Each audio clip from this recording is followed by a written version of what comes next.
For a long time, sustainability in financial services was often framed as a compliance exercise, a regulatory requirement to manage and report. That era is over. In this environment, the question is no longer whether sustainability matters. The question is, how do you finance growth, competitiveness, and energy security while staying credible on long-term transition commitments? Societe Generale has taken a clear stance.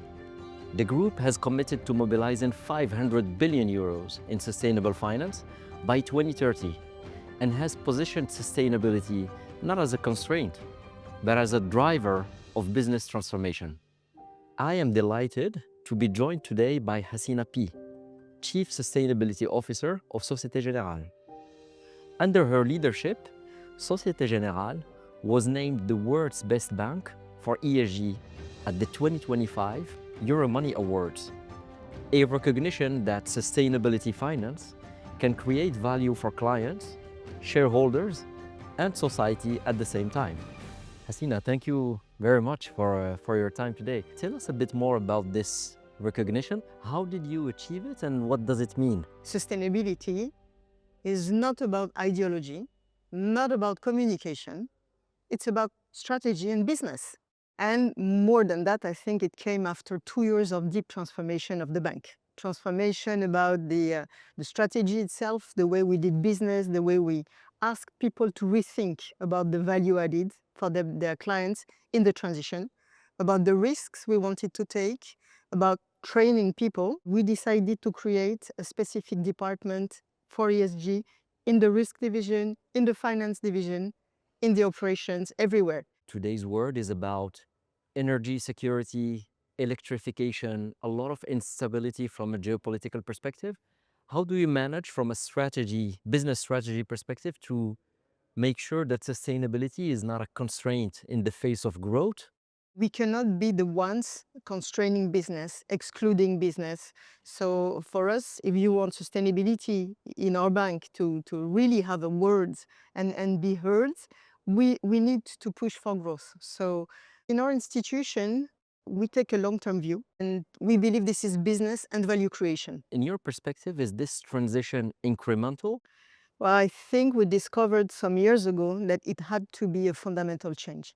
Incremental innovation does not really work because people always try to do a bit more of the same and it's not the same. In our bank, that's what we experimented 5 years ago when we launched our shift in the investment banking, where we realized that people had to really look forward, understand what would be the big changes, and from there, really adapt their businesses, their missions, their names including, to be clear with clients that this is almost a new service, a new shop. For the last 5 years, it was almost all about mitigation. Yeah. Whereas adaptation is gaining traction. What can you tell us about how you look at adaptation? It's about risk for me. Yes. So we were all about the energy transition, mitigation of climate risk. We still do that. It's absolutely key.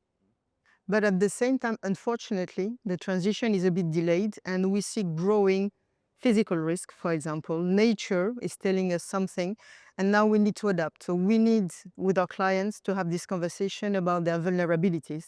They know already about their risks, of course, but they don't really know about the business model, the return on investment, if you want, of really investing in this adaptation.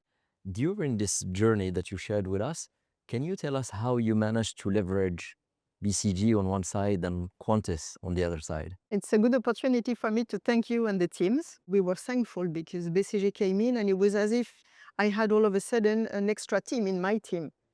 And then with Qantas, we wanted to venture into the impacts of activities on nature. And Qantas came with all the data and all the understanding of where we could find what. And so together, I think we did quite a good job. Thank you, Hasina. It's clear that sustainability is not about choosing between growth, competitiveness, and honoring long-term commitments.